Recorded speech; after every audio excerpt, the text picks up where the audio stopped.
अब मैं आपसे एक सवाल करना चाहूँगा कि अगर आपको मैं पूछूं कि आप 6 हफ्ते मेरे साथ आपने गुजारे हैं और बाहर जाते हैं, या अभी डॉक्टर साहब आए आपसे पूछें कि भाई NLP क्या है, तो क्या कहेंगे डॉक्टर साहब, आप क्या कहेंगे? 3 चीज़ें इस्तेमाल करना अपने लिए या दूसरों की गुज़श्ता ज़िंदगी में बेहतरी लाने के लिए, और वो 3 चीज़ें हैं इमेजेस, डायलॉग्स और एहसास या महसूस करना। यानी आपने कहा कि 3 चीज़ें, यानी पिक्चर, साउंड एंड फीलिंग, इनको इस्तेमाल करना। एनीबॉडी, अली आप क्या क्या चाहेंगे, जवाब देना पसंद करेंगे? हाँ, 2 लफ्ज़ों में कि NLP क्या है आपको? NLP सर ये है कि आप किसी की साइकोलॉजी को हैंडल कर सकें और चेंज कर सकें। हैंडल कर सके। बेटे आप क्या कहना पसंद करेंगी? जोहा? Sir, basically it targets the beliefs that you have regarding all of your that are responsible for your fears and that are responsible for your thinking patterns. Okay, वो सारा उसको reprogramming। जी ठीक है, ओके, थैंक यू। अब मैं आपको बता देता हूँ जो सही जवाब होना चाहिए।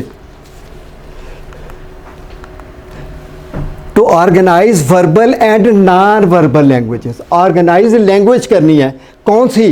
Verbal and non verbal. और उसके बाद वर्बल लैंग्वेज में क्या है? आपके एवरीडे वर्ड्स एंड फ्रेजेस जो आप जुमले इस्तेमाल करते हैं। देन नॉन वर्बल क्या है? Is a very important.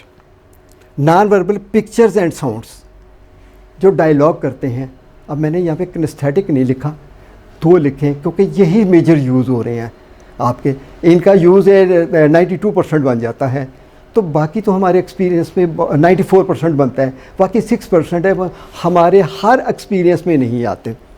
Then body language, और फिर क्या है? Posture, gesture, physical and eye movements and so on, जिसके ऊपर मैं आपसे तफसील से टॉक कर चुका हुआ हूँ। और फिर क्या हुआ? In order to reprogram your nervous system to produce desired results in your life and as well as lives of others. अब उतली ऊपर वाली सिंबल आइएगा। तो organise verbal and non verbal languages in order to reprogram your nervous system to produce desired results in your life and as well as lives of other. Clear हो गया concept? सारी बातें आ गई। अगर आपने डॉक्टर साहब ने, जैसे डॉक्टर इजाज़ साहब ने कहा, तो इन्होंने 3 चीज़ें रहीं, उसमें बॉडी लैंग्वेज मिस है, और body language is also very important. ये है, इसको कहते हैं NLP। आइंदा अगर आपसे पूछे तो आप इस अंदाज में पूरी बात करें।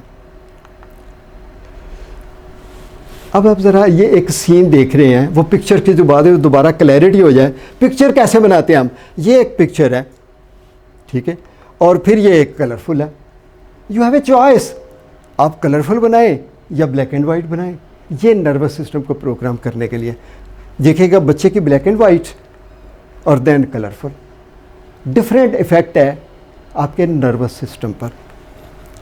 और दूसरी बात डायलॉग की थी कि आप इंटरनल डायलॉग सुनते कैसे हैं, ख़ुद को क्या कहते हैं और कैसे सुनते हैं और क्या महसूस करते हैं, वो आपके वो स्टेट वाली बात जिसमें मैं आपको मेंटल स्टेट बात बताई थी। तो दूसरी बात साउंड, ये मैं पिक्चर्स पे आपको समझा रहा हूँ बात। और तीसरा बॉडी लैंग्वेज। अब देखिएगा ये बॉडी लैंग्वेज है और that is another body language. ऊपर वाली जो है उसको लिथार्जिक है और नीचे वाली एनर्जेटिक है। इसका मतलब आपके सामने जो बैठा हुआ है उसकी बॉडी लैंग्वेज भी तो जो देनी है। इन 3 चीज़ों को आपने तब्दील करना है, बॉडी लैंग्वेज, उसके इंटरनल डायलॉग, उसकी पिक्चर्स, तो चेंज उसका नर्वस सिस्टम। फिर क्या होगा इसका इफ़ेक्ट? फिर उसका नर्वस सिस्टम प्रोग्राम होगा। और ये शुरू में बात हो चुकी है कि हमारे नर्वस सिस्टम को जिस कदर हम प्रोग्राम करते हैं उतने ही नताइज लेने की हम सलाहियत रखते हैं।